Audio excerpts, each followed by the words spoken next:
things I should say my greed set in, wanting more than my mother could provide then. And that became a green-eyed monster, I could say. And then I started doing illegal activity. I did not know that time equated to 10 years. It's a long time. Yeah, 125 months. When I got back in the cell, I told them I got 125 months. And I just started thinking, I thought I was infallible. Yeah. I had no idea that was 10 years.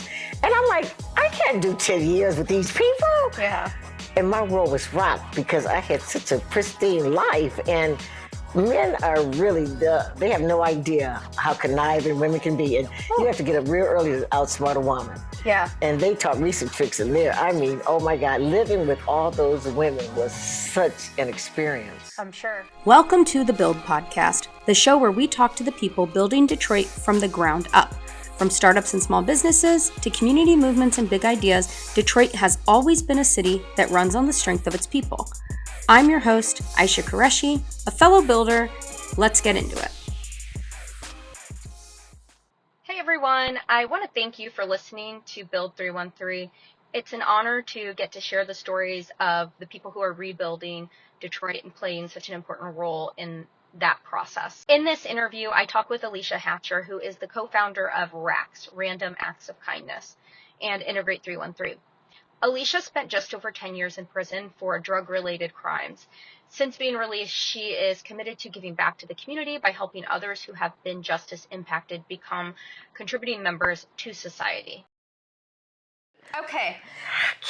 Today we are talking to Miss Alicia Hatcher. She is the co-founder of RAKs. She co-founded it alongside Craig Wilby, and she has been incarcerated in the past. She is passionate about the justice system, the city of Detroit, and so I thank you for being here and sharing your story.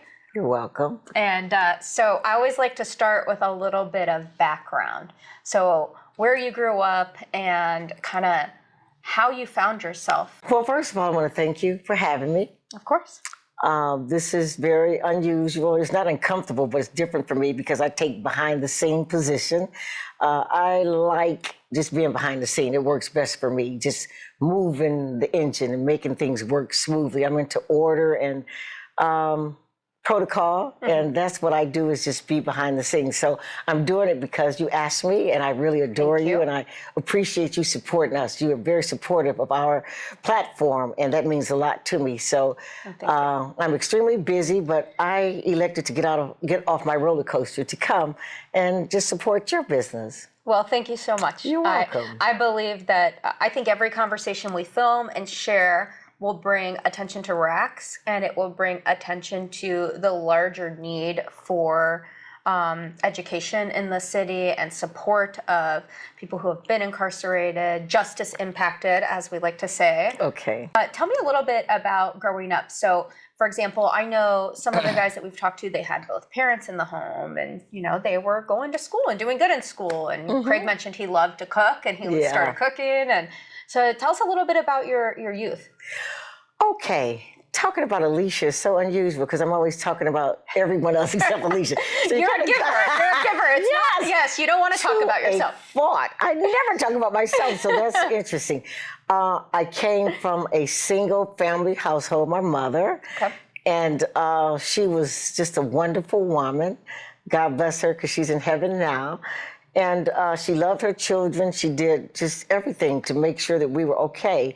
I always thought we were wealthy until I got outside the neighborhood and realized, once I got off the block, I realized we were not wealthy. She did mom's job, though, protecting her kids. She did. And she was very protective of us. And I'm like, I didn't miss none of that stuff until I just ventured off the neighborhood. So my mother ended up getting married to my sister's dad, and he was there. He was a very good, hardworking man that was not there most of the time because he was working. Okay. And we came from a very nice, wholesome family. We always had a lot of people around because I had my mother's sister. Two sisters, had a big family, so we all grew up. We were first cousins, but we all grew up like sisters and brothers. And I had a very happy childhood. Yeah. I don't think, no bad things that I could think of, but my mother just was such a wonderful woman, and she provided for her children. Mm-hmm. And at what point did you kind of start to venture off on your own, we'll say? Right after high school. Yeah. Yeah. So you were a good kid. Yes. You were a good kid. I was considered a good kid. I did not like school. I liked gymnastics. I liked roller skating. I've always been a very social kid. The Girl Scout, the Brownie. I was always in clubs and doing stuff. Just going to, back then it was recreation centers. Yeah. And I was always at the rec. I was just very active. Mm-hmm. And roller skating was just a huge part of my life. I love that. And after high school, I started venturing off into the world. Okay. And meeting people. I started giving parties. That's back in the disco days. So my boyfriend and I, it was called... Was that in the city? Yes, okay. City of Detroit. And we were called David and Alicia. And David and Alicia gave all these events. And we started, branding ourselves. I didn't know nothing about branding then, but making a name for ourselves. And we gave some very, back then, upscale parties. Mm-hmm. And I started meeting all these people from, out the neighborhood. Yeah. And things just, my greed set in. Okay. Wanting more than my mother could provide then. Mm-hmm. And that became a green-eyed monster, I could say. Mm-hmm. And then I started doing illegal activity. Back then, they were calling it white-collar crime. Okay. Doing the credit card thing and doing the writing the check thing. And that thing just snowballed. Yeah. That's all I can say once I think about it. It snowballed, the greed got bigger, I should say. And I started wanting things because people in that circle had more things than I did because I was a girl from the hood. So after I graduated from high school, we started giving the parties, as I said, and then I met these guys. I always met guys. I was a cute little young chick back then. Thought I'd be young forever. And you're young on the inside still. Yes, and young at heart. Because exactly. I still think I'm 21 or 27. But I met guys, Conway from California, and that's how I got introduced to the drug business. Okay. And you would never convince me when I went to prison. I went to prison for 10 years, and I could tell you everything that someone else did except me. I was not, because that was beneath me to think I was a drug dealer. Yeah. Because I always had a career. Yeah. I was in the beauty business for 23 years, doing hair, makeup. I had a wonderful career and worked hard. 12, 14 hours a day doing hair, and I had a great clientele downtown Detroit. And, it was just on and popping for me as a young person. Yeah. And Alicia had to step off into the drug business. And I will say, I mean, even now, you're just such a sweet, kind, beautiful person. Not to say that somebody who looks different would have a past and you wouldn't, but it is surprising. It's surprising, to me too. I'm like, what happened to her? How did she get there? That girl? And my mother used to say, I didn't raise you like that. How? Yeah. Where did they come from? But your outside influences mean a lot. And I'm not saying, and I'm taking full responsibility. No one made me. I just did it. And, I'm truly, indicative of what I did. I am responsible. I take full responsibility, I should say, for what I did. And when I look back, I'm like, I didn't even have to do that. My life was going great. I had one of the most fabulous salons in the city of Detroit. I was downtown Detroit. I opened up Grand Illusion Hair Salon October the 1st, 1985. And it was booming. I had no reason to have to go sell drugs. Yeah. But in my mind, I said I didn't sell drugs. My whole story, long story short, I was in the middle. I introduced the buyer and the seller, and all I did was put it together. But just sold drugs. But even when I was incarcerated, I was at Alderson, West Virginia. My therapist, Dr. DiGiulio, she's like, Alicia, you sold drugs. I said, I did not sell drugs. I just put the deal together. But, I had to write a 10-page letter, single space, I could not double space, about my inner child. And when I wrote that 10-page letter, she made me perform it in a group. She made me stop wearing, we could wear our own clothes at Alderson back then. She made me stop wearing my own clothes. I had to wear the prison uniforms because she said I had shocking. She said I had a sense of entitlement. Wow. And I would go at her. I mean, I would report her. I mean, we would go at it head to head, but head on. But after I read that 10-page letter that I wrote to my inner child, Alicia, as far back as I can remember, I want you to know I started boo-hoo, crying, snotting. I just did not know I had all that built up inside of me. And that letter just brought me out to be like, I was a drug dealer. But I had to go through that to really, I had to go through it and grow through it to realize, and to accept my part of that. Yeah. And that's why I'm so adamant about what I'm doing now, because I realized that I destroyed my communities, I should say. And as a result, I am compelled to give back. And I call it my ministry, and I love what I'm doing now. The beauty business was great. It was a part of my life. I did for 23 years, and I did a great job at it. People still know me from the beauty business, doing hair, doing makeup, all that. But this is so enriching for me to be able to give back and to actually, verbalize what I did. Yeah. Because I had held it in for so long, because I did not want to be noted as selling drugs. Yeah. It's a scarlet letter. Yes, absolutely. Well said. And you think I'm better than those people. Exactly. I did. Yeah. Yes. And my mom did not raise me this way. Oh my God, I didn't come from that environment at all. I'm curious, what did your mom say when everything went down and you found out you were going to be serving prison time? What did mom say? I did not know that time equated to 10 years. It's a long time. Yeah. 125 months. When I got back in the cell, I told them I got 125 months. And I just I thought I was infallible. Yeah. I had no idea that was 10 years. And I'm like, I can't do 10 years with these people. Yeah. And my world was rocked because I had such a pristine life. And to go down to wearing I only had 3 outfits, the 2 pair of gym shoes, and I hated gym shoes back then. My world was just taken from me, slipped from under my feet, and it was nothing I could do about it.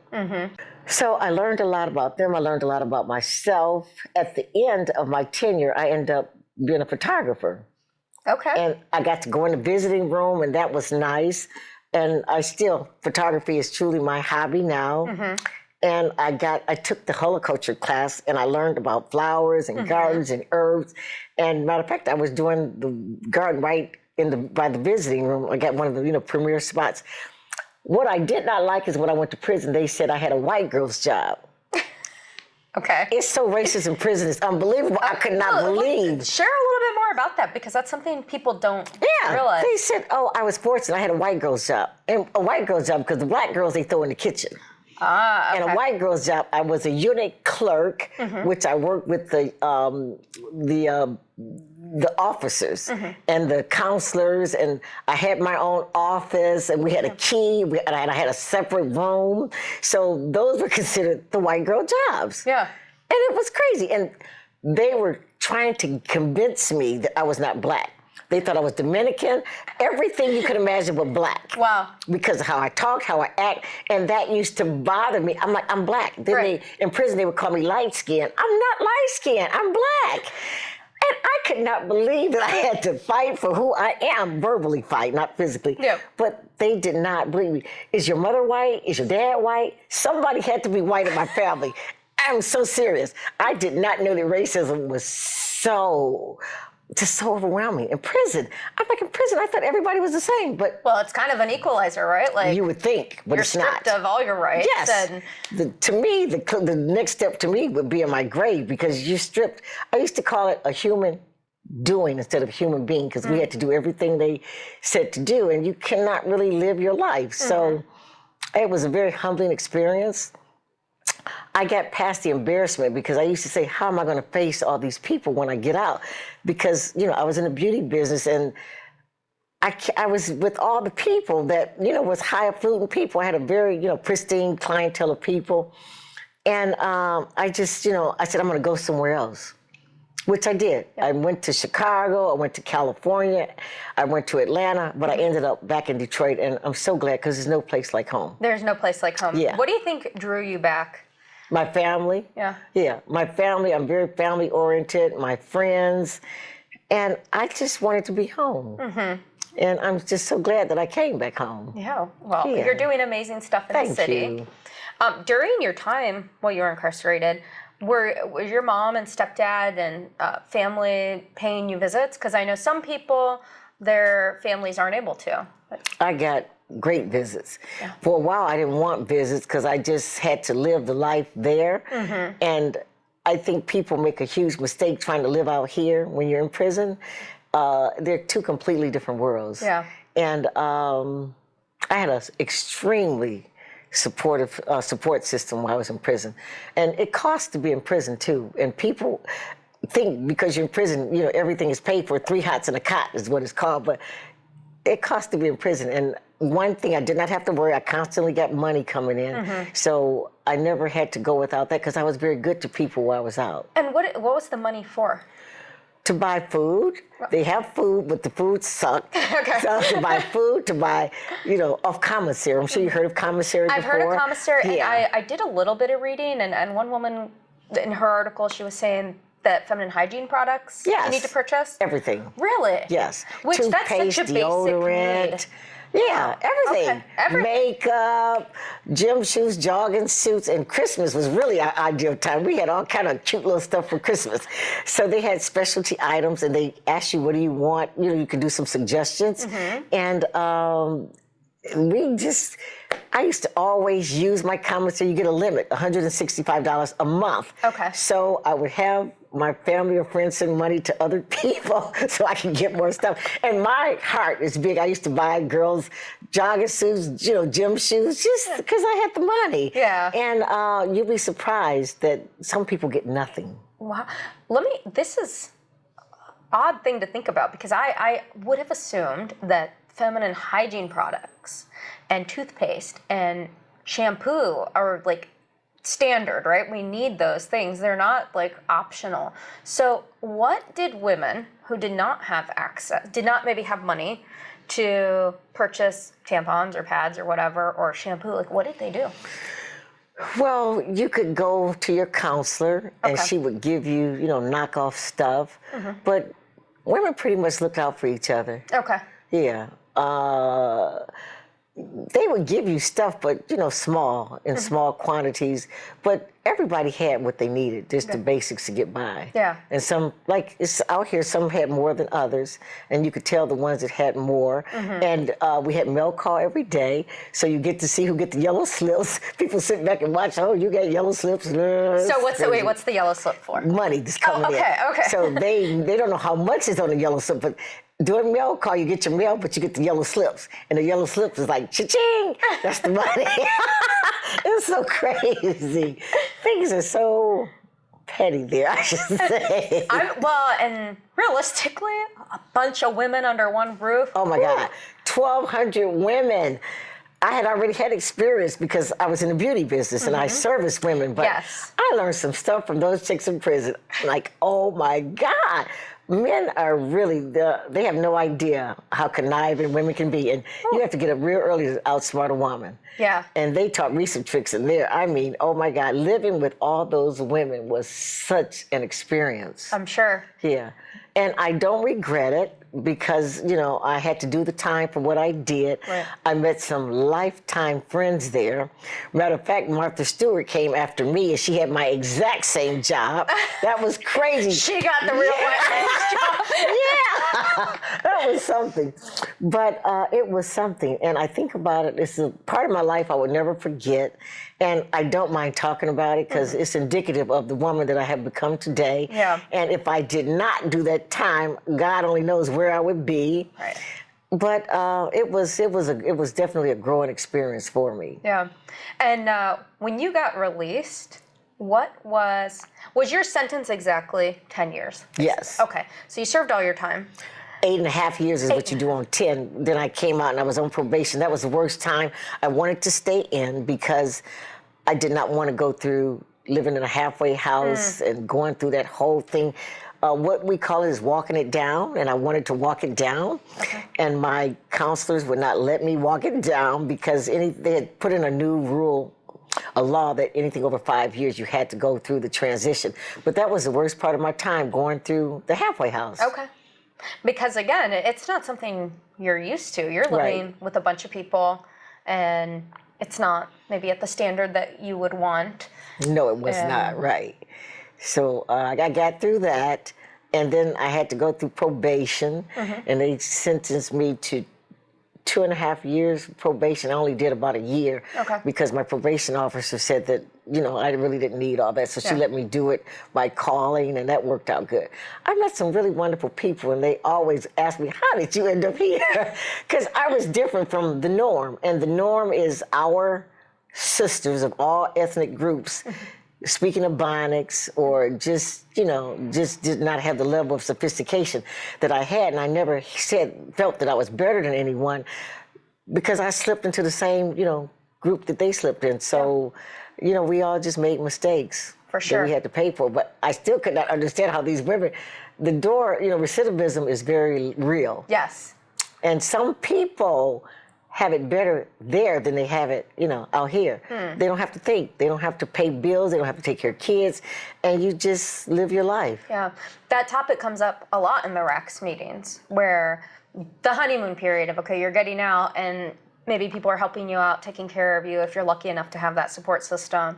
But, people routinely are asking for help finding housing, jobs, transportation, like all of these important things that you need in order to be a contributing member of society. Yeah. And RAKs is doing an amazing job connecting people. So let's talk a little bit about your work with RAKs. RAKs is my baby. I'm very protective of RAKs, just like RAKs is my child. And nothing goes on without, me being involved with RAKs. It is my child. We're not getting the funding that we need. I am very much in debt now because, people just show up. They have no idea of the logistics that it takes to pull this thing together. And RAKs have another component. Besides, Tuesday is a support group, but we have a component Thursday, which is today. We have professional people come in that teaches. Today is Michael Cheatham from Comerica Bank. He teaches financial literacy. We have relationship building. We have entry level to AI. We have nutrition. We have adulting. We have 8 different classes that we rotate. And this is all to help build them back up and get them acclimated back to merging back into society. Because our client base is Justice Impact, which concludes the family. It's not just that person. It's families that's been going through, just been dealing with Justice Impact. But our client base, it's not all juvenile lifers, but that's pretty much. It's a lot of juvenile lifers. It's a lot. Yeah. And our clientele consists of 30 to 60 years in prison. Yeah. And you've seen that. You've heard the testimonies. Yeah, absolutely. And we are going to be talking to a couple people who have served 47 years in prison. Yeah. And we even have some people who have been wrongfully convicted. Correct. And served 47, 37 years. Correct. And, but yeah, you guys are doing the work because as far as I'm aware and what I've talked to other people, there's no prisoner reentry program. Right. So when a person gets out, you're pushing them out of the nest, right? Yes. And so they may have a support system, they may not. And so you're doing the work to help themselves and not wind up where they were. Yes. It's very trying, it's very consuming. If I don't pull myself back, I will be burnt out. And I've been burnt out before when I was in the beauty business.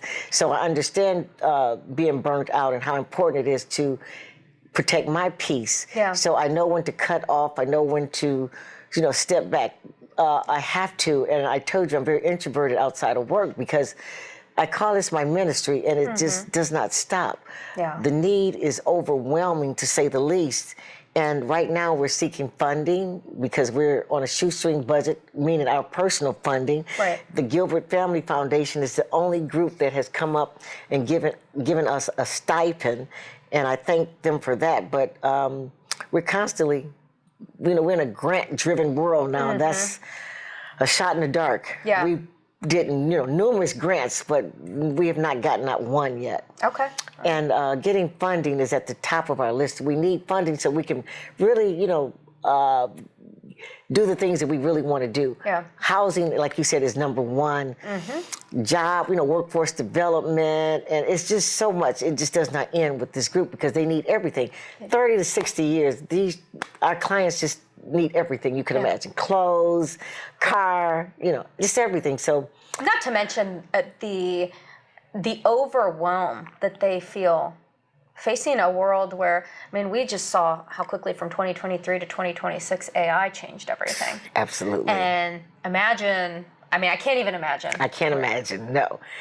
Someone like Mr. Fitlow that just came home about 8 months ago, been gone for 60 years. That's not, I think he William always Hunt. has the hat. Yes, right? Yes. William Hunt is his name, 60. Okay. Went in at 19, came out at 80. Yeah, it's...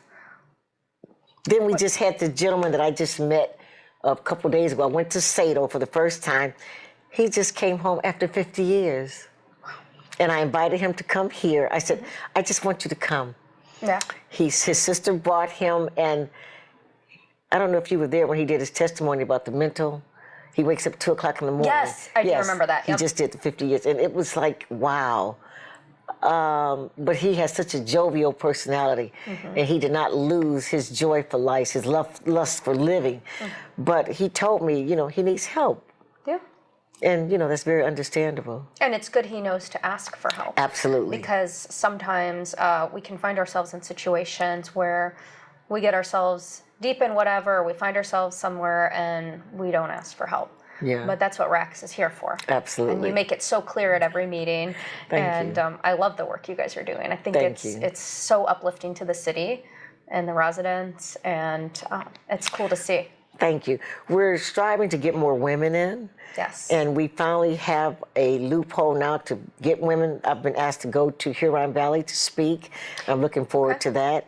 And I just finished a proposal this weekend wanting to go back into MDOC, which is Michigan Department of Corrections, to speak to them when they're men and women, when they're 12 months to 18 months short of their tenure there, to go in and train them with workforce development and wraparound services so that they can be a little more ready when they come out. Yeah. Because the way they're coming out now, it's very sad. Yeah. And I think some people have, the foresight and the hope that, okay, I'm going to get out, so I need to be prepared. But others, I think it's very easy to get just down. Yeah, support is just primary. It's of primary importance because I cannot fathom coming out here, especially after being gone for decades, not having a support system.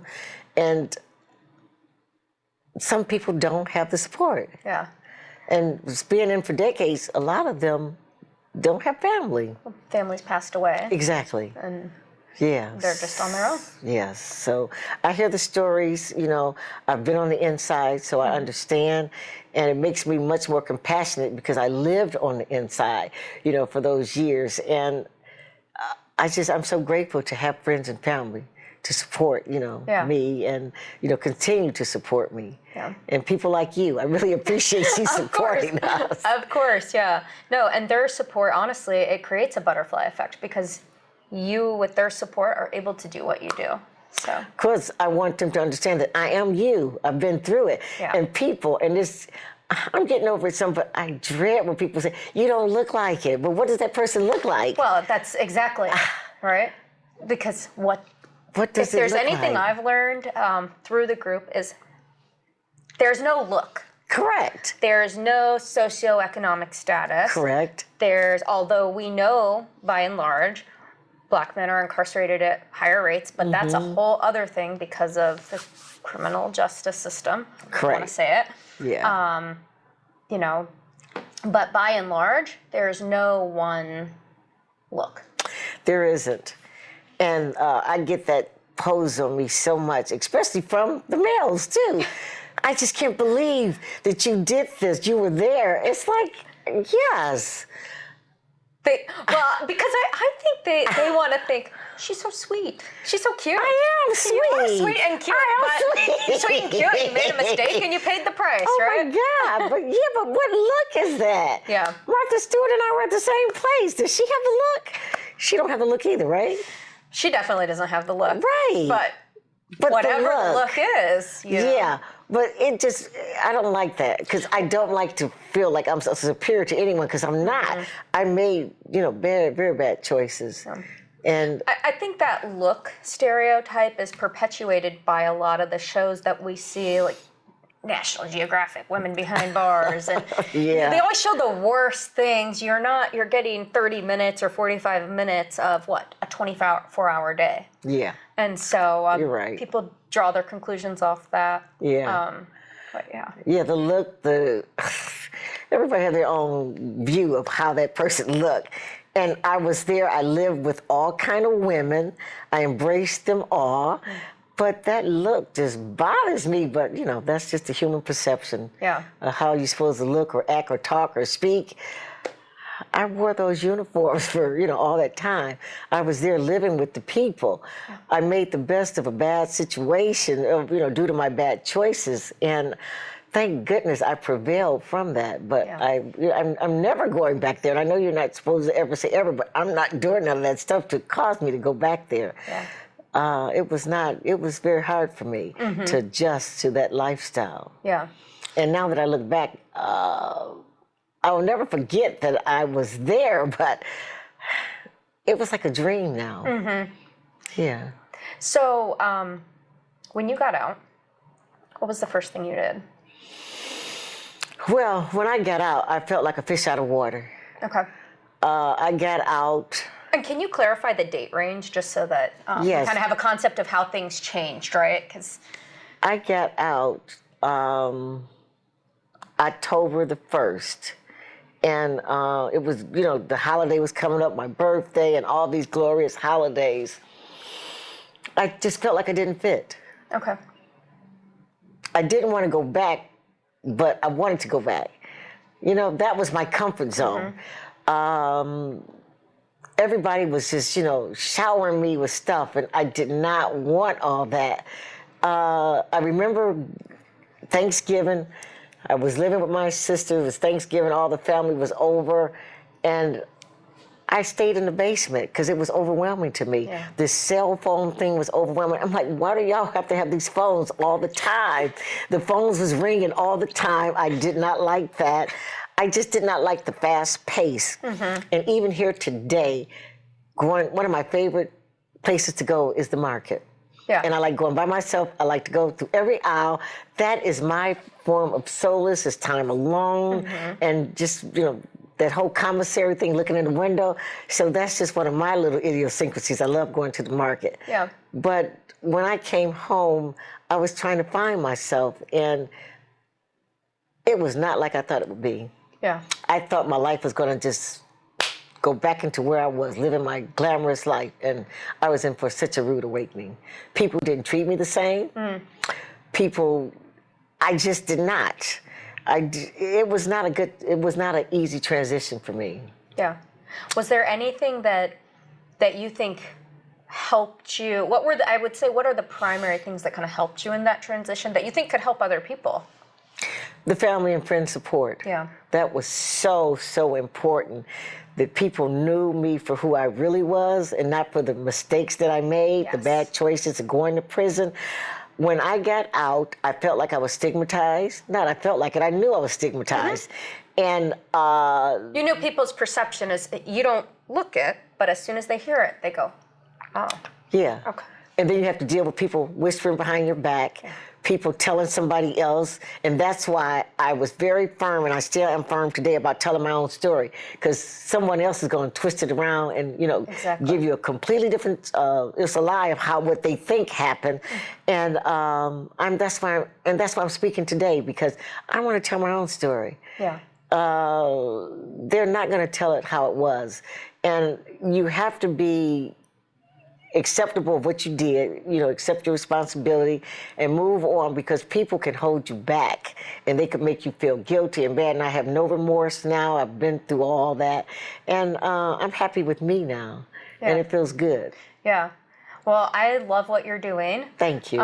Would love any last words of advice for anyone who maybe they're facing time or maybe they're just caught up with the wrong crowd.